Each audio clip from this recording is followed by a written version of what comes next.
Good day, everyone! Today we are going to talk about urban systems geography, which explores how cities are sized, spatially distributed, hierarchically organized, and interconnected. While classical urban models primarily emphasize physical distance, accessibility, and localized trade within national territories, contemporary frameworks increasingly examine cities as components of complex regional, national, and transnational networks of capital, information, services, and political influence. Four major theories are particularly useful for understanding urban spatial organization and hierarchy: central place theory, the rank size rule, the primate city rule, and the world city or global city model. Central place theory, CPT, pioneered by German geographer Walter Christaller in 1933, explains how settlements function as central places that provide goods and services to surrounding market areas or hinterlands. In this framework, settlements are organized into a hierarchy in which smaller villages provide basic and frequently purchased goods and services, medium-sized towns provide more specialized functions, and larger cities provide high-order goods and services that require larger market areas. The theory is based on the assumption of an isotropic plane, which is a hypothetical landscape characterized by uniform terrain, evenly distributed population and purchasing power, and relatively equal transportation accessibility in all directions. Under these idealized conditions, consumers are assumed to seek goods and services from the nearest available central place, while businesses attempt to locate where they can capture a sufficiently large market to remain economically viable. A central concept in CPT is the idea of threshold, which refers to the minimum population or market size required to support a particular business, service, or central function profitably. Low-order goods and services, such as groceries, gasoline, and basic retail products, have relatively low thresholds because they are purchased frequently and require only a small market population to remain viable.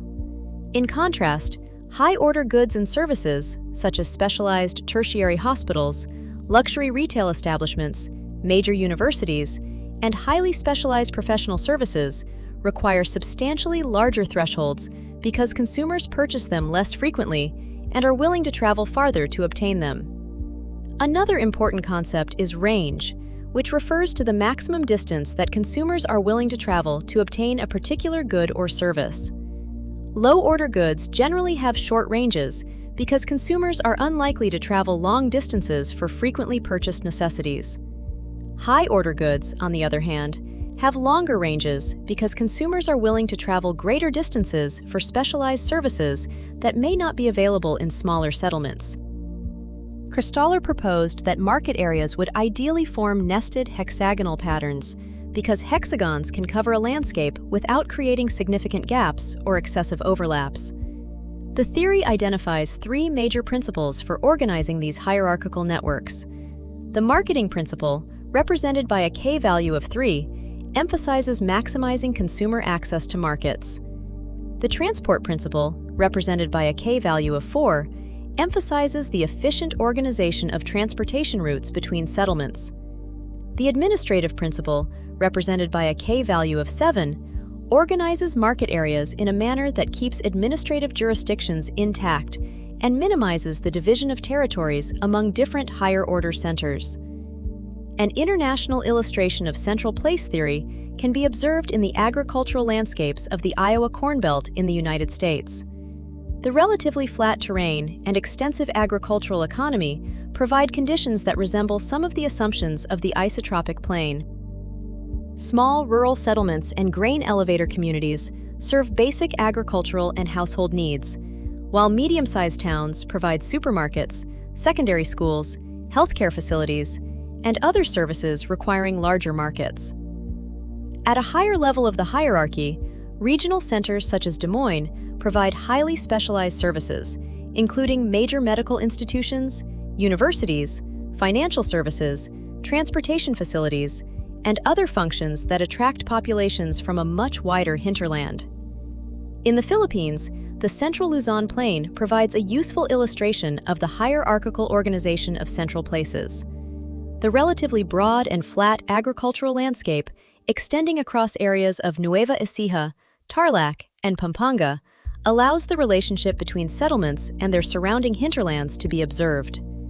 At the lowest level of the hierarchy, rural barangays rely heavily on sari-sari stores, elementary schools, small markets, and other local services that have low thresholds and short ranges.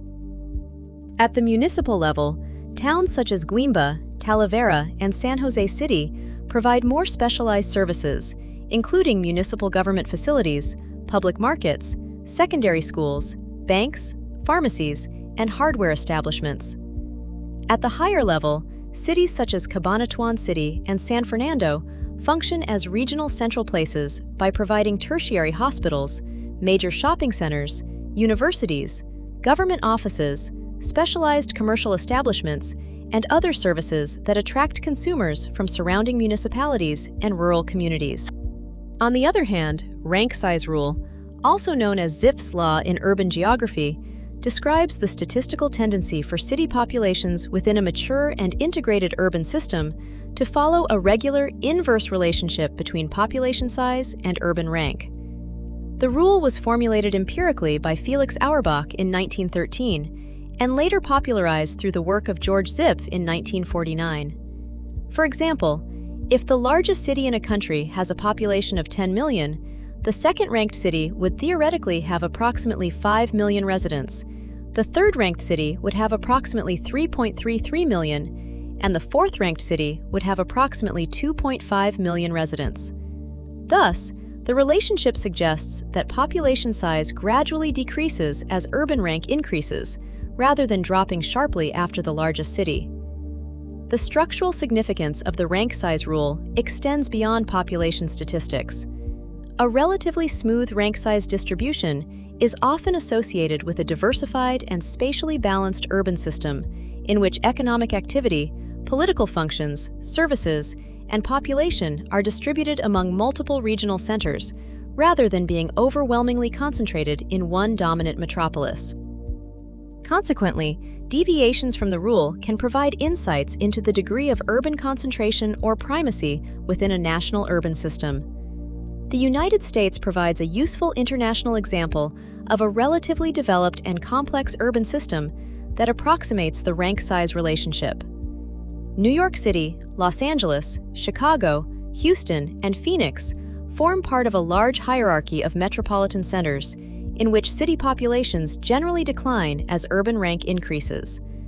Although the actual populations do not conform perfectly to the theoretical formula, the broader distribution illustrates the presence of multiple major metropolitan centers, rather than a single city completely dominating the national system.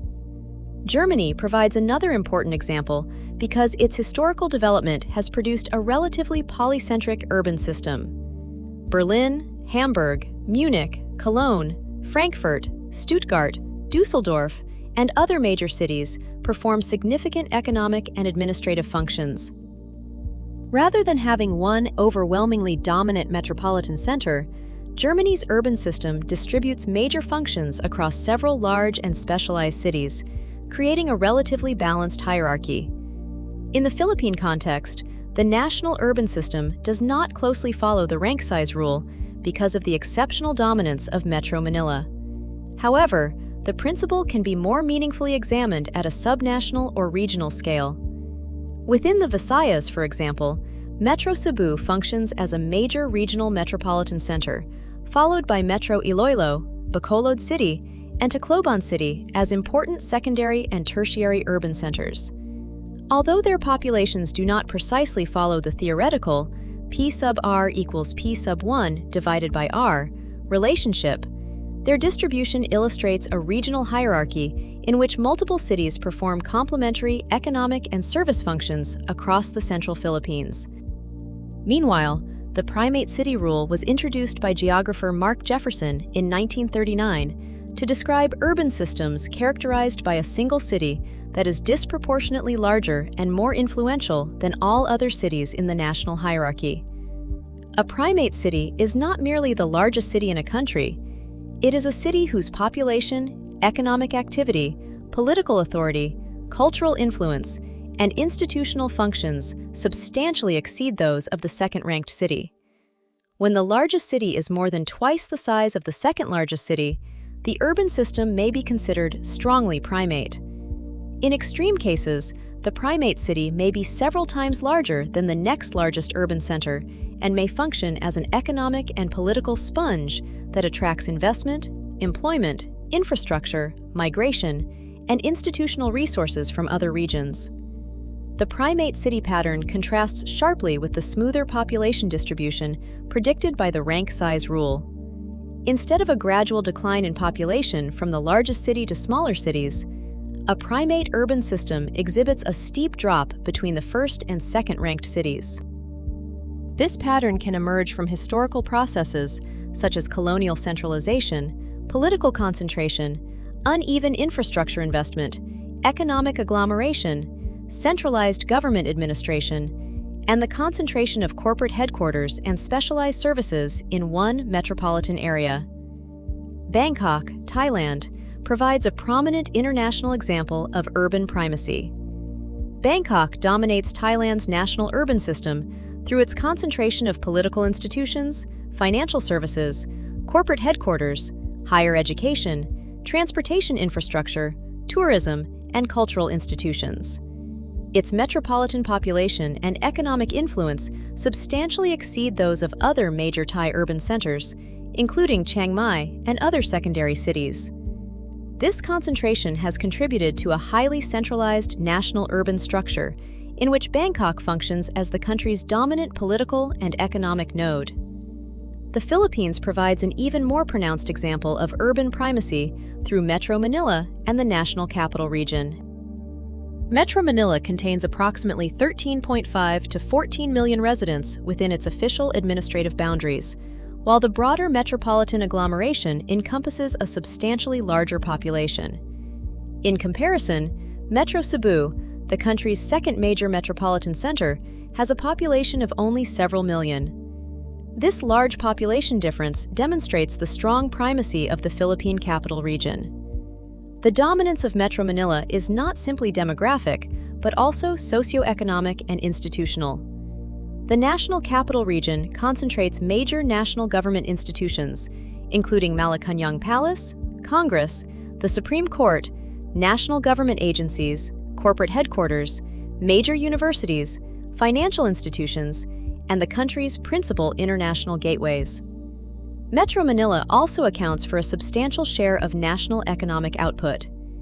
This extreme concentration of opportunities creates strong migration and commuting flows toward the capital region and contributes to spatial mismatch, in which employment opportunities and higher value services are concentrated in the metropolitan core, while many workers reside in distant peripheral communities because of housing costs and limited opportunities elsewhere.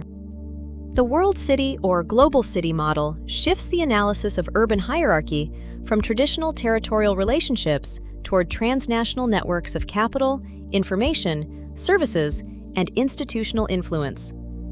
The model was pioneered by John Friedman through his 1986 World City hypothesis and was further developed by Saskia Sassen in her 1991 work, The Global City. Rather than evaluating cities primarily according to their population size or their ability to serve a surrounding regional hinterland, this framework examines how cities function as strategic nodes within the global economy. One of the central concepts of the global city model is the idea of command and control. Global cities function as strategic organizing centers for multinational corporations, international finance, global business services, and other institutions that coordinate economic activities across national borders. Their importance, therefore, depends not only on their physical size, but also on the concentration of institutions capable of making decisions that influence economic activity at regional and global scales. Another major concept is Advanced Producer Services, or APS. These include investment banking, corporate law, management consulting, accounting, financial services, global advertising, and other highly specialized professional services that facilitate complex business transactions and international capital flows. The concentration of these activities is a major indicator of a city's integration into the global economy. The global city model also emphasizes the concept of the space of flows. In this perspective, urban power is increasingly determined by a city's position within networks of information, finance, telecommunications, aviation, logistics, and digital communication. A city does not necessarily need to be geographically large to possess global influence if it occupies a strategically important position within these networks. At the same time, global city development can produce significant spatial and social polarization. Global cities often contain highly paid professionals, corporate executives, technology workers, and other members of the knowledge economy, alongside large populations of lower-paid service workers. Workers in occupations such as security, cleaning, transportation, food service, delivery, and maintenance perform essential functions that sustain the infrastructure and daily operations of global business districts. Thus, global city development can simultaneously generate high-value economic growth and significant socioeconomic inequality. New York City and London provide leading international examples. The Globalization and World Cities Research Network, or GAWC, classifies both cities as Alpha++ global cities, placing them at the highest level of the global urban network. New York functions as a major command center for international finance through institutions associated with Wall Street and global financial markets, while also hosting the headquarters of the United Nations and numerous multinational corporations, law firms, accounting firms, media organizations, and professional service providers. London performs a similarly influential role through its concentration of international banking, foreign exchange, insurance, legal services, financial markets, and multinational corporate activities. Its geographical position also allows it to connect major economic regions across different time zones. In the Philippine setting, Metro Manila functions as the country's principal global city node, with Makati Central Business District and Bonifacio Global City serving as particularly important components of its international economic infrastructure. These districts contain high concentrations of multinational corporations, financial institutions, information technology firms, business process outsourcing companies, professional service providers, luxury retail establishments, and high-rise commercial and residential developments. Makati CBD and BGC are particularly important to the global BPO and IT BPM economy because they host operations connected to international corporations and clients. Companies such as JP Morgan Chase, Accenture, and HSBC have maintained substantial operations in Metro Manila, allowing Philippine-based workers to provide services to international markets operating across different time zones. Through telecommunications infrastructure, international aviation connections, financial systems, and digital networks, Metro Manila becomes connected to global economic centers such as New York, London, Sydney, Singapore, and other major metropolitan nodes. At the same time, Metro Manila illustrates the concept of dual urbanism and spatial polarization. Highly modern business districts, such as Makati CBD and BGC, feature sophisticated infrastructure, high-rise office towers, advanced telecommunications networks, international retail establishments, and premium residential developments. Yet, these globalized spaces exist alongside densely populated and economically disadvantaged communities, including informal settlements and lower-income residential areas. This juxtaposition demonstrates how integration into global networks can generate both economic opportunities and significant inequalities within the same metropolitan region. The four theories provide complementary perspectives for understanding urban systems and spatial hierarchy. Central place theory primarily operates at the regional scale and explains how settlements are arranged according to thresholds, ranges, accessibility, and nested market areas. The rank size rule primarily examines the national scale and explains how populations are distributed among cities within a relatively mature and integrated urban system. The primate city rule focuses on national urban systems characterized by a single, disproportionately dominant city whose population, political authority, and economic influence greatly exceed those of other urban centers. Finally, the world city or global city model extends the analysis beyond national territories and examines how cities function as strategic nodes within transnational networks of capital, information, advanced producer services, and political and economic influence. Taken together, these theories demonstrate that urban hierarchy is multidimensional. A city may be important because it serves a large regional hinterland, because it occupies a high position in a national population hierarchy, because it dominates the political and economic life of a country, or because it is deeply embedded in global networks. Central place theory emphasizes the relationship between cities and their surrounding territories. The rank size rule emphasizes the distribution of city sizes. The primate city rule highlights excessive urban concentration, and the global city model emphasizes transnational connectivity and network position. The contemporary urban system, therefore, cannot be understood solely by measuring population or geographic size. Cities increasingly derive their importance from their connectivity, institutional functions, economic specialization, accessibility, and position within regional, national, and global networks. The Philippine urban system illustrates this transition particularly well because Metro Manila simultaneously functions as a primate city, a national command center, and an increasingly integrated global city node, while cities such as Cebu, Davao, Iloilo, Cagayan de Oro, and other regional centers increasingly perform specialized economic and service functions within the national urban network. Thank you for listening.